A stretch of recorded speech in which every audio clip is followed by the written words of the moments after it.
is Munson from Munson Music, and we're going to talk about how you can play a song called Lonely Boy by Anka. And it starts out with this cool little intro part around a C note and a B flat note. And if you wanted to on that part, you could even kind of follow those notes on the A string, kind of an A string, 3rd fret, and then go in the 1st fret on the A string, and then we can repeat that. 3, 3, 3, 1, 1, 1, 3, 3, 3, 1, 1, 1, 3, 3, 3, 1, 1, 1, 3. And the chords that would back up that intro, which kind of becomes our chorus tag, would start on a C major chord. When we play C major, first finger goes to the B on the 1st fret, second finger on the D string, 2nd fret, the third finger on the A string, 3rd fret. And if you strum the A string to the high E string, that sounds a C major chord, and it sounds really, really happy. And then from the C, we're going to be going to a B flat major. There's a couple different options here. You could do this, and we'll talk about some easy ways, but normally you do this as a 1st fret bar, and then 3rd finger over the D, G, and B, kind of as a double bar idea. Or you could take the 2nd finger and go to the D 3rd, 3rd finger on the G 3rd, pinky on the B string 3rd, kind of work that for your B flat major. Another bar option would be a B flat major 7, where you could do 1st finger bar, 2nd finger on the G 2nd, 3rd finger on the D 3rd, pinky on the B string 3rd for your B flat.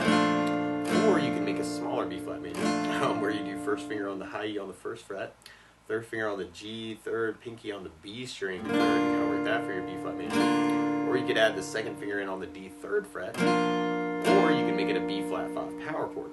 And when we play B flat 5, 1st finger goes to the 1st fret on the A, 3rd finger on the D string on the 3rd fret, kind of work just the A and the D string. And if you dig on that, actually, you could use that idea for the C chord by taking that shape and sliding it over to the 3rd fret on the A string, 3rd finger on the D string on the 5th fret. So you could even kind of think of it as kind of a C, B flat, C, B flat, C, B flat, C.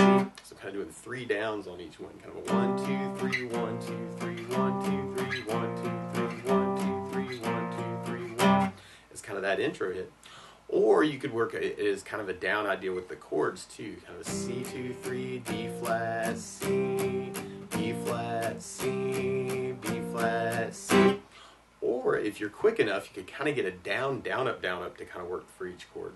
So you have kind of down, down, up, 1, 2, 3, 1, 2, 3, 1, 2, 3, down, down, up, down, down.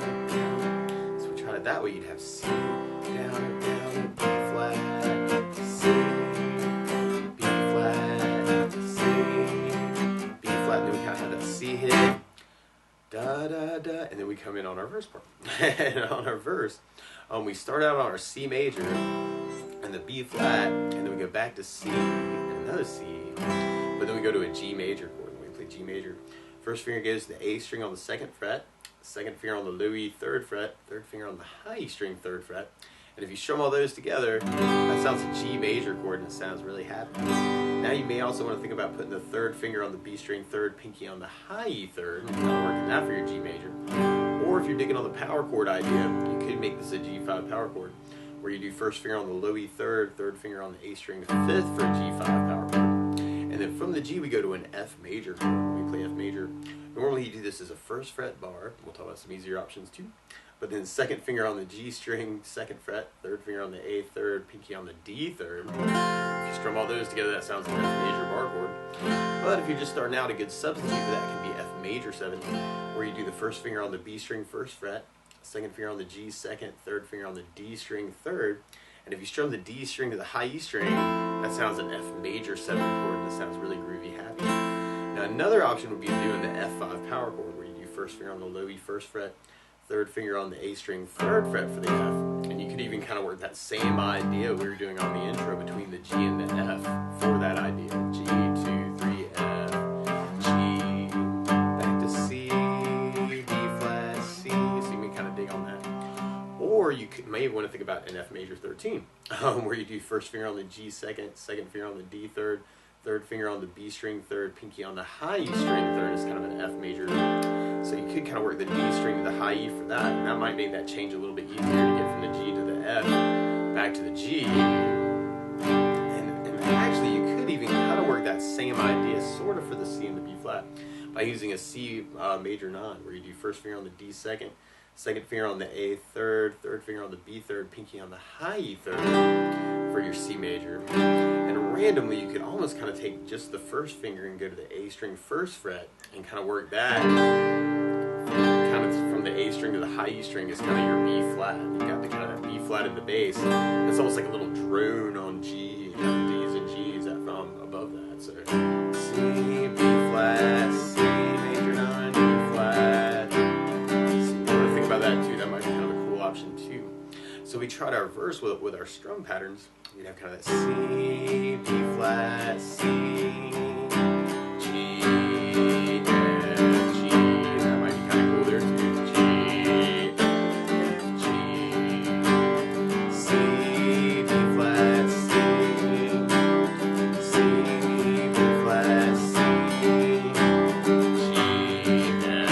And I'm kind of cheating that, right? I'm kind of doing like the G and kind of that same idea as the B flat. So if you're just starting out, that might be kind of a cool option to play around with. G, and then the C, B flat, and we kind of have our hit at the very, very end of the verse. And then we go into our chorus part. So we got our C, C, G, G, G, G, C,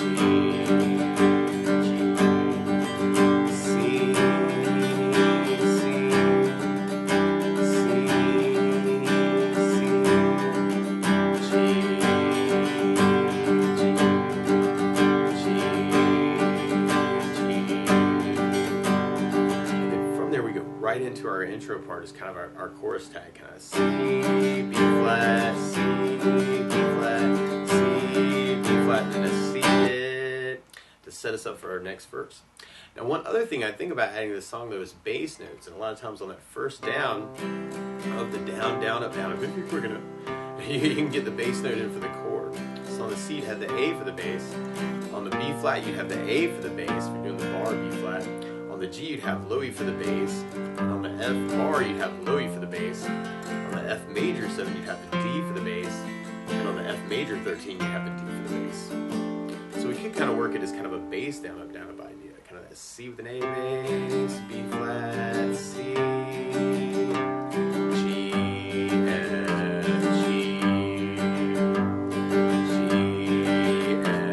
G, C, B flat, C,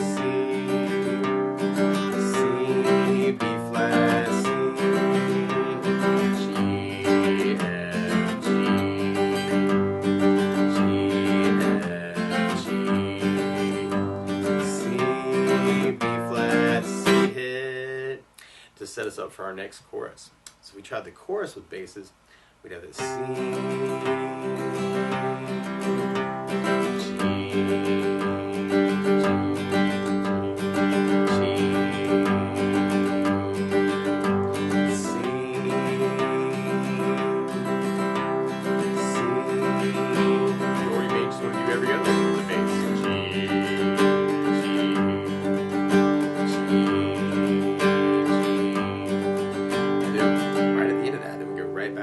for the chorus tag. That's C, B flat, C, B flat, C, B flat, C hit to set us up for our last verse. And then we're back to kind of that C, B flat, C,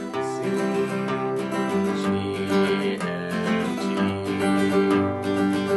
G, F, G, C, B flat, C, C, B flat, C,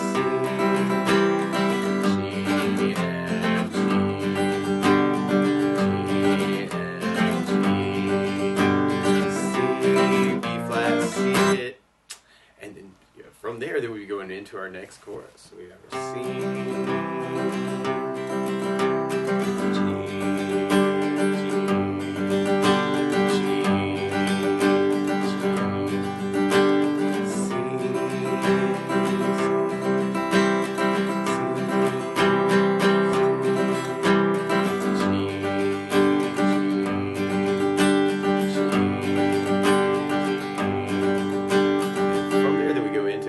tag for our outro, kind of C, B flat, C, B flat, C, B flat, C. But that's the basics of how you can strum along with Lonely Boy by Paul Anka. So, good luck!